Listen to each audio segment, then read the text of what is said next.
India కూటమిలో ఉండేటువంటి పార్టీలు మనం చూస్తున్నాం.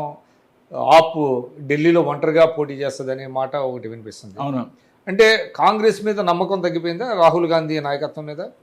అసలు రాహుల్ గాంధీ నా అభిప్రాయంలో అతనికి నాయకత్వ లక్షణాలు కనిపించట్లేదండి. Is not a born leader. అట్లాంటి అతనికి మీరు ఇందిరాగాంధీని దగ్గరగా చూశారు, రాజీవ్ రాజీవ్ గాంధీ గాంధీని చూశాను. వాళ్ళ లక్షణాలు ఇతని దగ్గర లేవు, కానీ ప్రియాంక దగ్గర ఉన్నాయి. ప్రియాంకలో ఇందిరాగాంధీని చూస్తారు జనాలు. తర్వాత ఆవిడ పెద్ద మీటింగ్ అటెండ్ చేసినప్పుడు 5 నిమిషాలల్లా ఒక ఈక్వేషన్ ఎస్టాబ్లిష్ చేసుకో కనెక్ట్. రాహుల్కి అట్లా లేదు, ఏమో మాట్లాడుతుంటాడు, జనాలకి అర్థం కాదు అసలు. సో తర్వాత అతని సలహాదారులు అంత బాగా ఉన్నట్లు లేదు.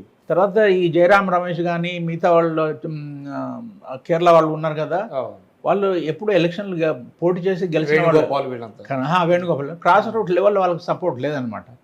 అయితే Rahul Gandhi basic think tank అలాంటి వాళ్ళు అనమాట. People are not in touch with people who never got elected అట్లాంటి వాళ్ళతో. కాబట్టి అతను మాట్లాడే థీమ్స్ ఏమిటి, ఏ విషయాల గురించి కన్సిస్టెన్సీ ఉంటుందా? కన్సిస్టెన్సీ లేకపోవడం, తర్వాత జనాలు ఫోకస్ లేదు. జనాలు వాళ్ళను అట్రాక్ట్ చేసే కోసం నేను ఏ విషయం మాట్లాడాలా అది అతనికి తెలియదు అనమాట.